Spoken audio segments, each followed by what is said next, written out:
ورحمة الله وبركاته.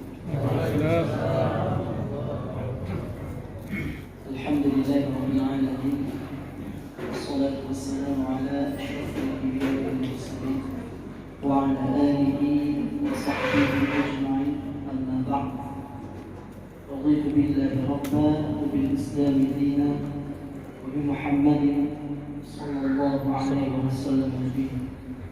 رب اشرح لي صدري ويسر لي أمري واحلل عقدة من لساني يفقهوا قولي. اللهم إنا نعوذ بك من قلب لا يخشع، ومن دعاء لا يسمع، ومن نفس لا تشبع، ومن علم لا ينفع، ومن هؤلاء الأربعة. وصلى الله على سيدنا محمد وعلى آله وصحبه أجمعين والحمد لله رب العالمين. Tiada kata yang pantas untuk kita ucapkan pada malam ini yaitu kecuali alhamdulillah rabbil alamin. Suaranya jelas kan? Jelas. Perlu saya ganti? Karena pada kesempatan ini kita masih mampu, yang pertama mampu berdiri salat Aisyah dalam keadaan sempurna. Kita masih mampu rukuk, masih mampu bersujud, di mana sebagian orang mungkin hari ini tidak bisa berbuat apa-apa karena stroke. Pada malam ini jantung kita itu masih berdetak dengan sempurna, dengan temponya, tidak cepat, tidak lambat, tapi sebagaimana mestinya, sehingga kita mampu bernafas dengan lega. Dan ini semua adalah dari Allah Subhanahu wa Ta'ala. Selawat dan salam kepada baginda Rasulullah sallallahu alaihi wasallam, juga kepada keluarga beliau, sahabat beliau, para ahli keluarga beliau yang sama-sama berjuang menegakkan kalimat La ilaha illallah Muhammad Rasulullah sallallahu alaihi wasallam. Yang saya hormati Imam Cik, juga Bapak Ketua BKN, para imam rawatib, para seluruh pengurus aparatur. Ini bukan kampung, komplek apa dusun di sini. Kemudian juga seluruh para dermawan yang telah menjadikan musalla ini begitu nyaman. Juga seluruh para warga yang ikut berpartisipasi semuanya. Beberapa tahun yang lalu sebelum corona saya sempat ke sini. Ini dengan wajah barunya sehingga kita mungkin beribadah juga lebih tenang. Maka ingatlah bahwa sekecil apapun yang telah Bapak atau Ibu berikan sudah dicatat oleh Allah Subhanahu wa Ta'ala. Amin. Tinggal nanti kapan kita rasakan? Nanti ketika kita terbaring kaku, tidak ada lagi bantuan kecuali apa kebaikan yang telah kita berikan selama di dunia. Juga yang spesial di sini ada guru saya juga, ya, orang tua saya, ini senior saya, Bapak Jamal. Beliau kami ini satu bus Dayah Madrasah Ulumul Quran. Cuman beda sih. Kalau saya bertugas mungkin malam, beliau bertugas di pagi hari. Kemudian seluruh orang tua kami yang sudah berhadir, yang para jemaah salat Aisyah, tarawih dan witir yang dirahmati Allah. Sejenak sambil beriktikaf, saya ingin mengajak kita semua melihat serta juga merasakan bagaimana kasih sayang Allah Subhanahu wa Ta'ala. Mungkin hari ini kita itu protes, kok gini saya? Kok saya udah salat malam tapi Ternyata waktu pagi hari ngurus surat itu susah, belum selesai. Saya sudah berpuasa, saya sudah berusaha bawa rezeki, tapi pulang ke rumah kok keadaannya tidak tenang. Kok justru saya sudah berusaha sedekah, tapi kok seperti ini, seolah-olah tidak tenang. Saya dulu pernah bertanya, Ustaz, kenapa kita sudah menghidupkan, misalnya kita punya santri sudah kita hidupkan qiyamnya, tahajudnya, tapi permasalahan itu tidak pernah berhenti. Ternyata jawaban beliau apa? Memang sesuai dengan Al-Quran. Ketika kita memang sudah beribadah qiyam, jangan berpikir masalah itu berkurang, tapi pahamilah bahwa justru akan bertambah. Maka bersiaplah ditambah urusan. Maka kalau kita lihat orang yang paling sibuk, yang paling berat cobaan di dunia ini ya para nabi. Bagaimana mereka dekatnya dengan Allah Subhanahu wa taala. Sekali berdoa bisa menggentarkan langit karena keberkahan doanya para nabi. Akan tetapi tidak kurang mereka merasakan kesulitan dalam hidup. Kenapa? Bukan berarti mereka tidak disayangi oleh Allah, justru sebaliknya.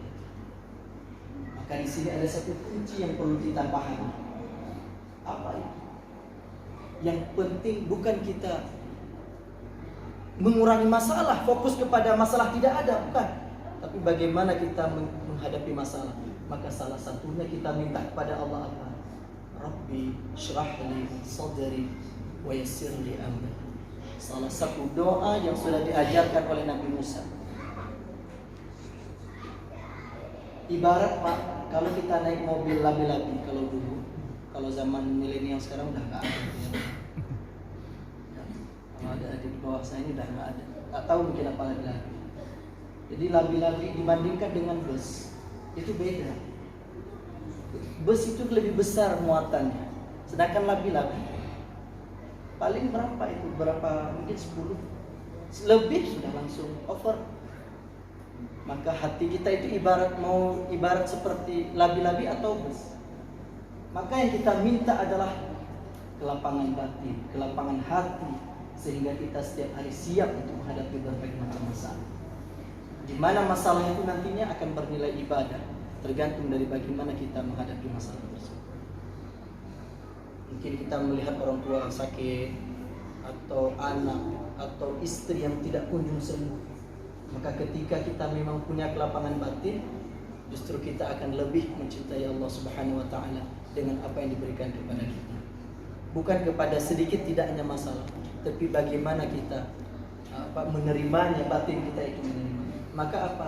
Allah langsung. Kalau Nabi Musa supaya lapang batinnya, minta sama Allah, Rabbi syrah li. Qala Rabbi syrah li sadri wa yassir li. Tapi kalau Rasulullah diberikan case oleh Allah Subhanahu wa taala, alam nashrah laka sadrak. Bukankah kami telah melapangkan dadamu wahai Muhammad? Jadi di mana ceritanya panjang sekali itu. Beban-beban kehidupan ya, di situ ada. Wada'na an alam nashrah laka sadrak wa wada'na an wisrak alladhi anqadha dhahrak. Yang beban-beban itu membuat berat dadamu Muhammad. Alladhi anqadha dhahrak wa rafa'na laka dhikrak. Kemudian diangkat. Fa inna ma'al usri yusra. Ingat Pak, masih ada setelah sulit itu akan ada kemenangan di akhir.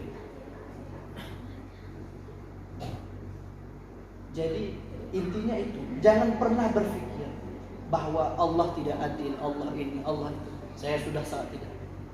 Justru Allah sangat mencintai kita. Apa bukti? Salah satu bukti Allah kepada kita itu, man jaa'a bil hasanati falahu 'asyru amsalihha. Kata Allah apa? Orang yang melakukan satu kebaikan, balasannya itu 10 kali lipat. Tapi ketika manusia itu melakukan satu kesalahan, balasannya setimpal dengan kesalahan. Itu salah satu kalau Allah sangat mencintai kita. Yang kedua, kasih sayang Allah kepada seorang suami. Ada hadis yang sahih, kalau seandainya aku bisa memerintahkan seorang perempuan untuk sujud kepada suaminya, untuk sujud kepada manusia, aku akan memerintahkan mereka untuk sujud kepada suami mereka. Itu bagaimana kasih sayang Allah, karena kenapa? Beban di pundak suami yang besar, sehingga Allah berikan kasih sayang itu. Ketaatan full harus kepada suami. Lantas apakah istri itu merasa sedih dan sebagainya? Tidak. Ketika bapak ibu ya, menjadi seorang ibu, Allah balas cash lagi kasih sayang Allah kepada Anda seorang ibu. Ketika seorang sahabat datang kepada Rasulullah, hadis Abi Hurairah, hadis sahih. Ja'a rajulun ila Rasulullah sallallahu alaihi wasallam, faqala, "Ya Rasulullah, man ahaqqun nasi bihusni sahabati?" Ya Rasulullah, siapa orang yang paling berhak untuk aku dekati, menjadi aku berbuat kebaikan? Apa kata Rasulullah? Qala ummuka. Orang yang paling berhak itu adalah ibumu, kata Rasulullah sallallahu alaihi wasallam. Nomor 1. Kemudian dia bertanya lagi, "Tsumma qala, siapa lagi ya Rasulullah?" Qala ummuka. 2 kali diulang untuk ibu. Tsumma qala. Kemudian dia tanya, "Siapa lagi ya Rasulullah?" Qala ummuka. Kemudian 3 kali Rasul menyebutkan penghormatan dan kasih sayang Allah lewat lisan Rasulnya. Hak besar seorang anak diberikan untuk seorang ibu. Maka tidakkah kita bersyukur pada Allah Subhanahu wa taala? 3 kali. Kemudian apa? Tsumma qala. Kemudian siapa lagi wahai Rasulullah? Qala abuka. Kemudian baru kepada ayah. Karena kenapa? Tadi ayah sudah dapat hak dari seorang istri, maka sekarang ibunya yang sudah jadi ibu itu mendapat hak dari anak laki-lakinya, dan hak besar. Bahkan ayatnya apa? Allah masukkan ke dalam Al-Quran, wa'budullaha wa la tusyriku bihi syai'an wa bil walidaini ihsan. Sembah Allah, jangan engkau sekutukan Allah. Kemudian apa Allah sebutkan? Wa bil walidaini ihsan. Kemudian hendaklah engkau berbuat baik kepada orang tua. Diberikan hak. Bagaimana Allah sedang membahas tentang ketauhidan, tidak boleh syirik. Kemudian langsung diangkat tentang ibadah besar, yaitu berbuat baiklah kepada orang tua. Itu adalah bentuk kasih sayang Allah kepada engkau wahai ayah dan ibu. Juga kepada anak juga masih ada. Bahkan tidak sampai di situ kasih sayang Allah.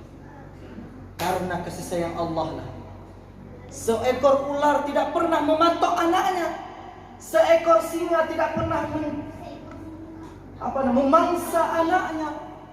Karena kenapa? Rahmah yang dititipkan oleh Allah di dalam hati sang ibu dan orang tua. Itu adalah kasih sayang Allah Subhanahu wa taala. Yang ketiga, ketika seorang pelacur, seorang yang penzina memberikan seteguk air kepada binatang, langsung Allah ganti cash, masuk syurga. Si perempuan itu kasih sayang Allah kepada penzina, juga kasih sayang Allah kepada binatang. Bagaimana Allah menghargai seekor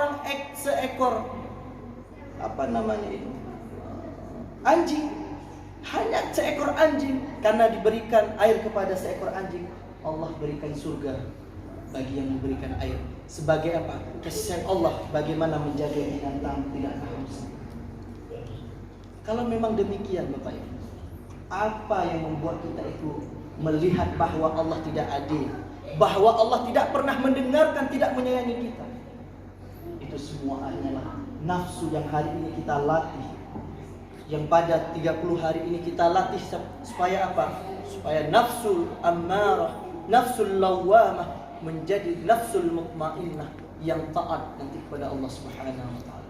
Ya ayyuhan nafsul mutmainnah irji'i ila rabbiki radiyatan mardiyah. fadkhuli fi ibadi wadkhuli jannati.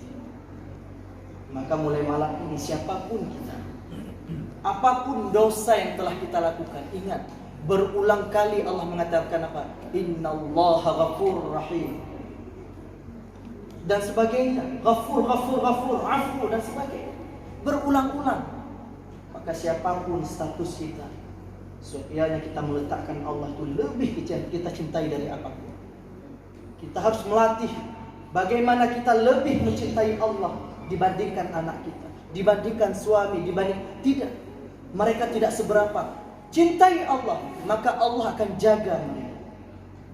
Karena apa? Meskipun kita punya misalnya seorang anak yang sudah taat, tidak ada jaminan bahwa dia akan menjadi saleh. Apakah ada jaminan dia akan menjadi nanti bisa mengirimkan doa kepada kita? Tidak. Maka siapa yang jaga kita sebenarnya?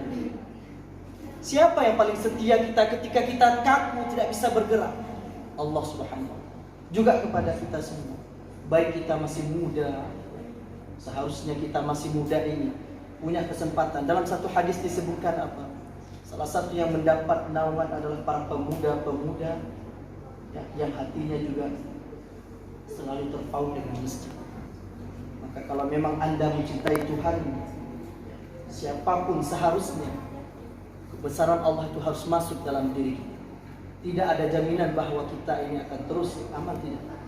Bisa jadi berapa banyak hari ini mungkin usia muda keluar ketabrak selesai, atau dibegal selesai.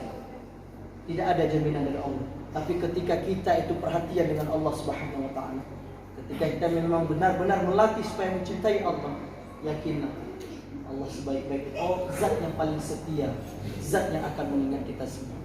Maka setianya kita mencintai Allah Subhanahu wa taala melebihi dari segala. Maka dalam doa kita masukkan, Pak, ya Allah, tanamkan kecintaan terbesar itu ya Allah hanya kepadamu. Itu pertama.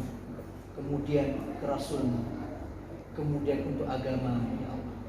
Kemudian tanamkan kecintaan kami kepada sesama muslim, kepada ibu kami, kepada anak kami. Baru begitu juga tanamkan ya Allah ketaatan terbesar dalam diri kami itu hanya kepadamu, kepada Rasul-Mu, kepada agamamu. Kemudian baru taat kepada orang tua, taat kepada pemimpin adil dan sebagainya. Kemudian yang ketiga, minta juga ya Allah tanamkan rasa takut itu hanya kepada Engkau. Tidak ada ketakutan kecuali hanya kepada Engkau dan juga kepada azab. Maka insya Allah apapun yang Bapak minta, insya Allah jangan pernah bersedih, karena semua doa insya Allah mustajab. Tidak diijabah langsung di dunia. Setiap Bapak Ibu sudah mengangkat kedua tangannya, ketahuilah bahwa Allah sudah mencatatnya. Bisa jadi dalam sebuah hadis, imma an yu'ajjila lahu fid dunya da'watahu. Bisa jadi doanya diterima, dibayar cash di dunia ini. Misalnya Bapak minta anak yang baik, anak yang soleh. Mungkin ketika hidup belum ada, tapi siapa tahu ketika nanti kita mati, kita wafat, baru Allah beri hidayah sehingga dia menjadi anak yang soleh. Soleh itu bukan berarti harus menjadi ustaz, tidak. Apapun profesinya, ada rasa cintanya kepada Allah, ibadahnya itu benar. Itu apapun profesinya. Kemudian yang kedua, bisa jadi doa kita itu ditabung di akhirat. Atau yang ketiga, justru doa kita menyelamatkan kita.